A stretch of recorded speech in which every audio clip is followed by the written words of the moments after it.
이 다니엘서의 말씀은 참 어두운 때, 모든 것을 상실한 것만 같은 시대 가운데 하나님께서 어떻게 역사하셨는가 하는 내용이 말씀에 담겨져 있습니다. 말씀이 이렇게 시작됩니다. 1절에 유다 왕 여호야김이 다스린 지 3년이 되는 해에 바벨론 왕 느부갓네살이 예루살렘에 이르러 성을 에워쌌더니, 이렇게 다니엘서가 시작을 합니다. 이방 나라가 남유다를 침공해서 이제 모든 것을 잃어버리는 그러한 큰 위기와 상실의 시대가 어떠한가 하는 것이 간략하게 기록이 되어 있습니다. 나라를 잃었습니다. 고향을 잃었습니다. 그리고 이방 나라의 포로로 잡혀와서 이제 억압과 고통 가운데 삶을 살아가는 이스라엘 백성들의 그 참담한 시대상을 오늘 말씀은 배경으로 하고 있습니다. 그런데 모든 것을 잃어버린 것 같은 이때에, 어떠한 소망도 없는 것 같은 그때에 하나님께서 얼마나 놀라운 일들을 진행하시는가 하는 것이 이 다니엘서에 담겨 있습니다. 느부갓네살 왕은 포로로 잡혀온 유대인들 가운데 몇 사람을 인재로 선발하게 됩니다. 3절부터 말씀에 왕이 환관장 아스브나스에게 말하여 이스라엘 자손 중에서 왕족과 귀족 몇 사람, 곧 흠이 없고 용모가 아름다우며 모든 지혜를 통찰하며 지식에 통달하며 학문에 익숙하여 왕궁에 설 만한 소녀를 데려오게 하였다, 이렇게 말하고 있습니다.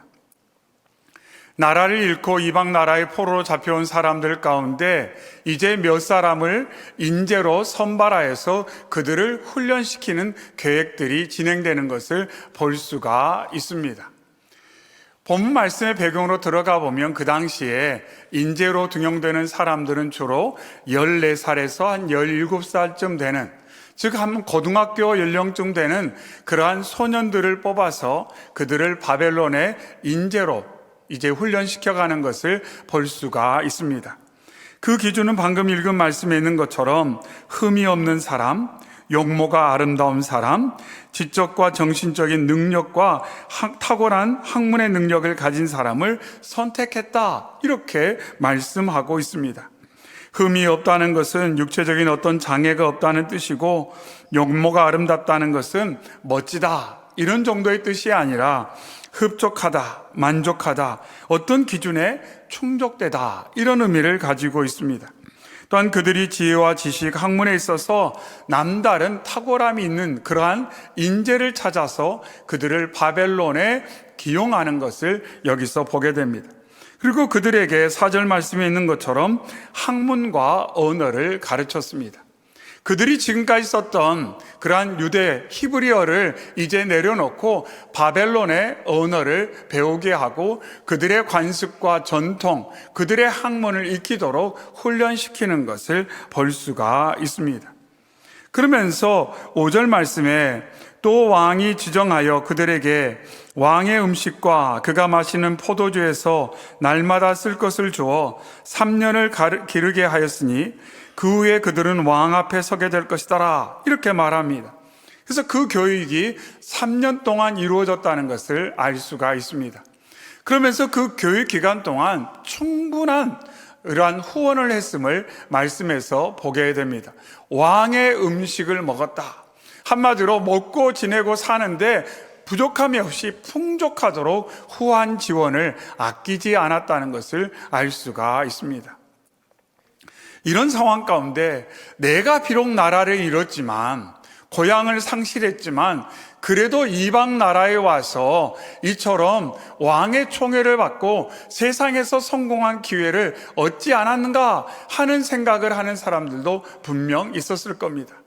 또한 누군가는 그렇게 이방 나라에서 선택함을 받아서 기회를 얻었는데, 나는, 우리 가족은 그러한 기회를 얻지 못했다는 것 때문에 상심한 사람들도 있었을지도 모릅니다.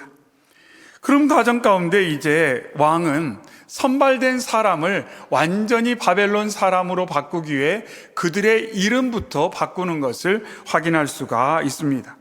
6절에 그들 가운데는 유다 자손 곧 다니엘과 하나냐와 미사엘과 아사랴가 있었더니, 그래서 선택된 인재들 가운데 다니엘과 세 친구가 있었는데, 그 다니엘과 세 친구의 이름을 7절에 있는 것처럼 이제 바벨론식으로 바뀌는 것을 봅니다. 다니엘은 벨드사살이라 하고, 하나냐는 사드락이라 하고, 미사엘은 메삭이라 하고, 아사랴는 아벳느고라고 이름을 바꾸었습니다. 원래 다니엘이 가지고 있었던 이름, 그리고 다니엘의 친구들이 가지고 있었던 이름 안에는 그들의 신앙의 고백이 담겨져 있었습니다. 다니엘은 하나님은 나의 심판, 하나냐는 여호와는 은혜로우시도다, 미사엘은 하나님과 같은 자 누구인가, 아사랴는 여호와께서 도우셨다, 이런 의미를 가지고 있어요.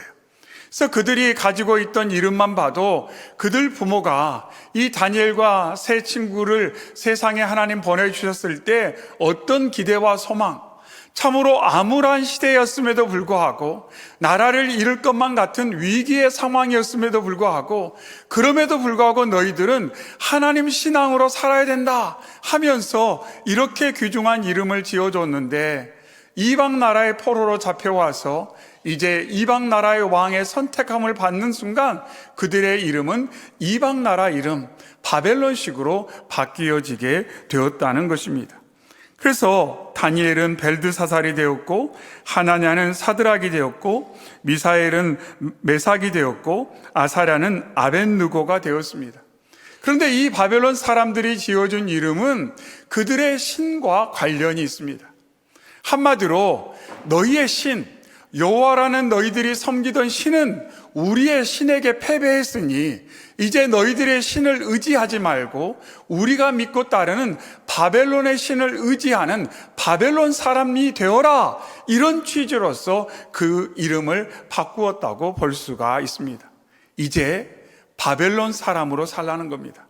바벨론 사람들이 먹는 음식을 먹고, 바벨론 사람들이 입는 옷을 입고, 바벨론 신의 그 신앙에 근거한 이름을 갖고 그렇게 삶을 살아라, 그러면 너희가 이 땅에서 성공할 수 있다, 이렇게 다니엘과 세 친구를 압박하기도 하고 회유하기도 하고 기회라고 종용하기도 하는 그러한 모습을 여기서 볼 수가 있습니다. 아마 여러분들의 이름도 그냥 막 지어준 이름은 아닐 거라고 생각이 듭니다. 저의 이름은 여러분이 잘 알듯이 요한입니다. 저는 군대 가서 자대 갔더니 예수 환자 왔다고, 누가 봐도 기독교이니까 예수 환자 왔다고 사람들이 그렇게 불렀어요. 그러다 보니까 군대 생활 때도 그랬고 화를 내기가 어렵더라고요. 그러잖아요. 화내기도 그렇고, 맞기는 하는데 누구를 때릴 수도 없고, 누구에게 거짓말하기도 쉽지 않고, 또 대학교 생활이나 학교 생활에도 컨닝하기도 참 어려웠어요. 요한이가 컨닝한다, 뭔가 좀 이상해요. 그러지 않습니까? 그래서 한편으로는 왜 부모님이 이렇게 무거운 짐을 지어줬을까 하는 생각도 참 많이 했고, 이 이름 안에 담긴 뜻은 무엇인가? 세례 요한과 같은 삶을 살아야 되는가? 사도 요한과 같은 부르심이 저에게 있는가? 많은 생각을 했어요. 다니엘과 세 친구도 마찬가지였을 겁니다. 그 이름을 가지고 살았을 때 하나님께서 내게 왜 이런 이름을 주셨을까? 많은 생각을 하다가 이제 나라를 잃고 이방 나라에 와서 이방식의 이름을 갖게 되었는데, 그 이름을 갖는 순간 얼마나 마음이 어려웠겠습니까? 내가 왜 이방 사람, 그들의 신의 이름을 딴 이름을 가져야 되는가 하는 생각을 하면서 힘들고 어려운 마음이 분명 있었을 거라는 겁니다. 그런 과정 가운데 오늘 본문 첫 절에 8절 말씀, 다니엘은 뜻을 정하였다, 이렇게 말하고 있어요. 뜻을 정했다. 이 뜻이라는 것은 마음의 깊은 곳에 모든 것을 결정하는 장소, 이런 의미를 가지고 있습니다.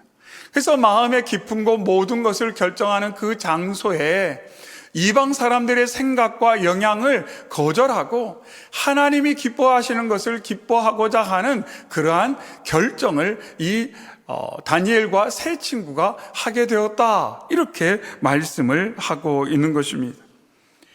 이방 사람들처럼 살면 세상에서 성공할 길이 열렸음에도 불구하고 다니엘은 그것을 지금 거절을 하고 있습니다. 구체적으로 8절 하반에 보니 왕의 음식과 그가 마시는 포도주로 자기를 더럽히지 아니하리라 하고 자기를 더럽히지 아니하도록 환관장에게 구하였다. 이렇게 구체적으로 다니엘과 그 친구들이 어떤 뜻을 정하였는지가 나타나 있습니다. 성경에는 가증하다라는 표현이 종종 등장합니다. 가증한 것. 그래서 하나님께서 이것을 가증히 여긴다. 근데 이 가증하다라는 표현은 좀 더 쉽게 표현을 하면 역겹다라는 거예요. 먹을 수 없다, 받아들일 수 없다, 그런 뜻입니다. 여러분이 어떤 음식을 먹다가 상한 음식을 먹으면 어떻습니까? 그것을 받아들일 수 없기 때문에 당연히 내어뱉지 않겠습니까? 하나님께서 수용하실 수 없는 것이 무엇인지를 선명하게 말씀을 해주셨습니다. 그런데 다니엘은 그 하나님의 기준을 자신의 기준으로 삼았다는 것입니다. 하나님께서 수용하실 수 없는 것을 저도 수용하지 않겠습니다. 하나님께서 기뻐하실 수 없는 것을 저도 기뻐하지 않겠습니다. 즉 하나님의 기준을 나의 기준 삼아 하나님의 뒤를 따르고자 다니엘이 뜻을 정하였고, 비록 내가 이런 결정을 내려서 이방 나라에서 성공하고 명예도 얻고 부도 얻을 수 있는 기회가 있다 하더라도 설령 그것을 내가 박탈당하고 도리어 왕에게 미움을 사서 벌을 받는다 할지라도 나는 하나님을 기준 삼아 살겠습니다. 이렇게 환관장에게 이야기하고 단호하게 자신의 기준이 무엇인지를 바벨론 가운데 증거하는 그러한 다니엘의 모습이 여기 나타나 있습니다. 이런 내용을 살펴보면서 어떻게 10대의 이 청소년이 이런 신앙의 태도를 가질 수 있을까 하는 질문이 들어요. 말씀드렸던 것처럼 14살에서 17살, 채 20살이 되지 못한 청소년기에 있는 이 다니엘이 어떻게 이렇게 뜻을 세울 수 있고 세상의 쉬운 길, 빠른 길, 편한 길, 성공 가도의 길이 열렸음에도 불구하고 그 길 앞에서 나의 기준은 세상에 있지 않고 하나님께 있습니다. 하나님이 기뻐하시지 않은 것을 저는 할 수 없습니다. 어떻게 이렇게 단호하게 말할 수 있는가 하는 질문이 들었습니다. 이러한 기준을 가지고 살았던 사람이 다니엘만 있는 것은 아니었습니다. 우리가 아는 것처럼 성경의 많은 인물들이 그러한 믿음의 태도를 가지고 삶을 살았습니다. 그런 과정 가운데 하나님의 놀라운 은혜를 누리게 됩니다. 9절에 하나님이 다니엘로 하여금 환관장에게 은혜와 긍휼을 얻게 하신지라. 다니엘이 하나님의 뜻을 가지고 이 기준을 환관장에게 이야기했을 때 놀랍고 신기한 것은 환관장이 그들이 가지고 있었던 기준을 넘어서서 다니엘의 결정을 받아들였다는 것입니다. 환관장은 분명 바벨론의 인재를 양성하는 기준이 있었을 거예요. 왕의 명령이 있었을 겁니다. 그들이 지금까지 지켜온 전통이 있었을 겁니다. 그런데 다니엘의 이야기를 듣고 다니엘과 그 세 친구에게 그들이 그 기준을 완화시켜 주었다는 것입니다. 하지 않아도 되는 일을 행함으로 말미암아 다니엘이 믿음을 지킬 수 있도록 하나님의 뜻과 기준을 따라 삶을 살아가며 그들이 하나님의 신앙 가운데 삶을 살 수 있도록 배려하는 놀라운 일이, 하나님의 간섭과 개입과 역사와 섭리가 어떻게 나타났는지가 말씀 가운데 분명하게 강조되고 있습니다. 이런 경험을 한 인물이 또 있는데 요셉이 그렇습니다.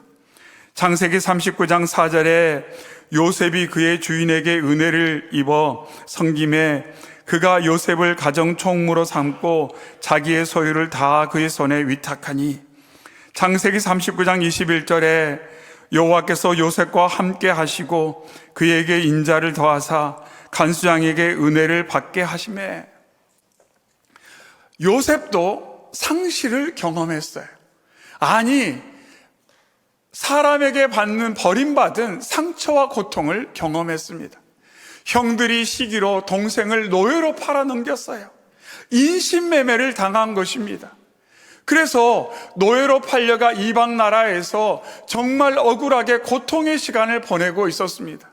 그런데 요셉은 그 상황 가운데서도 누군가 나를 배신했다, 누군가 나를 버렸다, 그럴 줄 몰랐다, 내가 이런 상황 가운데 왜 하나님은 특별한 조치를 취해 주지 않으신가, 이런 생각에 주도당하는 것이 아니라 그 상황 가운데서도 모든 것을 잃어버렸음에도 불구하고, 미래가 암울한 상황임에도 불구하고 하나님을 의지하고 하나님을 나의 중심에 모시고 그 뜻을 따라 살려고 몸부림쳤더니 하나님께서 그 이방 사람들의 마음 가운데 역사하셔서 보디발의 마음 가운데 역사해 주시고 간수장의 마음 가운데 역사해 주셔서 그곳에서 하나님께서 특별한 은총을 입게 하셨다, 이렇게 말씀을 하고 있어요. 어찌 보면 누가 그런 경험하고 싶겠습니까? 나라를 잃는 경험, 포로로 잡혀가는 경험, 형들에게 배신당해 이방 나라의 노예로 팔려가는 경험, 억울한 죄를 뒤집어 쓰고 감옥에 갇히는 경험, 누가 그런 경험을 하고 싶겠습니까? 그런데 중요한 것은 내 삶의 어떠한 위기와 어떠한 환영할 수 없는 경험을 내가 하게 될지라도 그 상황 가운데 내가 어떻게 반응하느냐, 내가 어떤 자세와 어떤 중심을 가지고 그 자리에 서 있느냐가 더 중요하다는 것.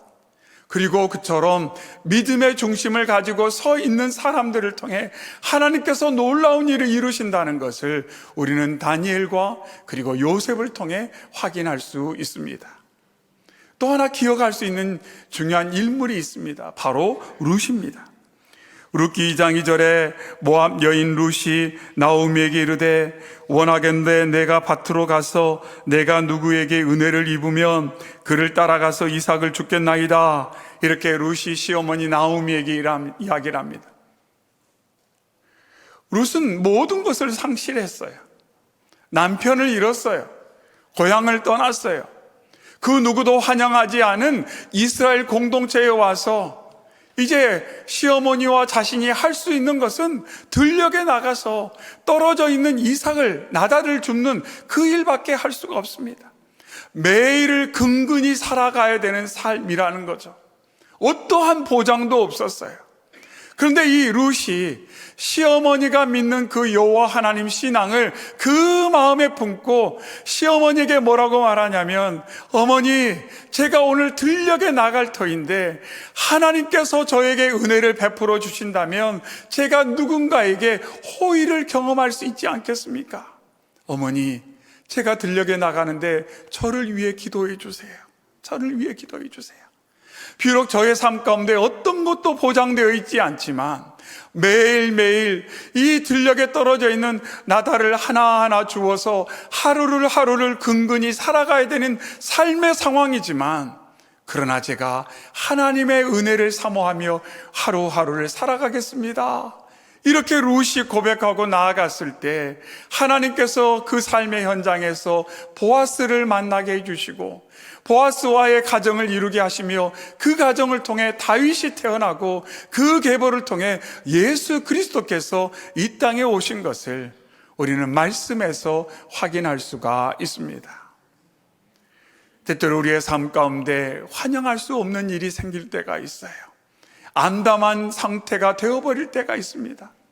내가 소중히 여긴 것을 상실하는 고통을 경험할 때가 있어요. 내가 의지했던 것을 잃어버릴 수가 있습니다. 그래서 너무 암담합니다. 낙심이 됩니다. 미래가 전혀 소망이 없습니다. 그런데 그 상황 가운데 다니엘이 어떻게 했는지, 요셉이 어떻게 했는지, 모압 여인 룻이 어떻게 했는지를 우리가 말씀 속에서 보면서, 중요한 것은 나의 환경이 아니구나, 사람들의 말이 아니구나, 내 머리와 감정 속에서 일어나는 이성적인 판단과 감정의 흐름이 아니구나. 중요한 것은 이 상황 가운데서도 나를 변함없이 사랑하시고 나의 삶 가운데 함께 하시고 나를 통해 역사하기 원하시는 그 하나님을 내가 믿고 바라보고 의지하느냐, 그것이 중요하다는 것을 우리는 말씀을 통해 확인했습니다. 바라고 원하는 것은 오늘 예배하는 저와 여러분이 우리의 삶의 상황이 어떠하든지, 또한 우리가 미래를 어떻게 지금까지 바라보며 살아왔든지, 그 모든 나의 생각과 감정의 흐름을 내려놓고 사람들의 이야기와 세상의 흐름 안에 끌려갔던 많은 것들을 잠시 멈춰놓고 이 시간 믿음의 주요 온전케 하시는 주님을 바라봄으로 말미암아 다니엘의 삶 가운데 역사하셨던 하나님, 요셉의 삶 가운데 역사하셨던 하나님, 모압 여인 룻의 삶 가운데 역사하셨던 하나님, 그 하나님이 오늘도 저와 함께한 줄로 믿습니다. 제가 하나님을 믿고 의지하오니 주여 나의 인생을 붙들어 주시고 나의 가족들을 붙들어 주시고 이 땅 가운데 역사하여 주시옵소서. 뭔가 잘못되어지는 것 같고, 뭔가 잃어버리는 것 같고, 뭔가 미래가 암담한 것처럼 보일지라도, 그러나 하나님이 나의 인생의 빛이 되어주시고 선한 목자가 되어주시니 제가 주님만 바라보고 주님만 따라가겠습니다 고백하며 주님의 그 걸음걸음을 따라가는 저희 모두가 되시기를, 그래서 어느 순간 돌아봤을 때 여기까지 주님이 나를 도와주셨다고 고백하며 하나님을 더 힘있게 찬양하는 저희 모두가 되시기를 주님의 이름으로 축원합니다. 아멘. 사랑의 주 하나님 아버지, 감사합니다. 생명의 말씀으로 격려해 주시고 때때로 보여지고 들려지는 것 때문에 부정적인 생각과 감정에 이끌려서 불안하고 염려하고 낙심하고 미래를 비관할 때 있었음을 고백하오니, 그 순간 믿음의 주요 온전케 하시는 주님을 바라봤던 다니엘처럼, 요셉처럼, 룻처럼 주님을 믿고 의지하는 저희 모두가 되게 하여 주시옵소서. 하나님, 상황이 모든 것을 결정짓는 것이 아니라 세상을 주관하시는 하나님이 모든 것을 결정하시며 사랑하는 자들의 삶 가운데 역사하셔서 합력하여 선을 이룰 줄을 믿고 나아가는 저희 되게 하여 주시옵소서. 하나님, 사랑하는 가족 중에 저희들이 사랑하는 무심령들 가운데 보여지고 들려지는 삶의 상황 때문에 지치고 낙심하여 하나님 뒤로 물러서고 위축되어 있는 자는 없습니까? 하나님, 저희들이 그들을 품고 기도하게 하시고 사랑으로 섬겨 그들의 마음 가운데 능력으로 역사하신 하나님을 더불어 누릴 수 있도록 도와주시옵소서. 오늘도 내일도 변함없이 우리를 사랑하시는 예수님의 이름으로 기도하옵나이다. 아멘.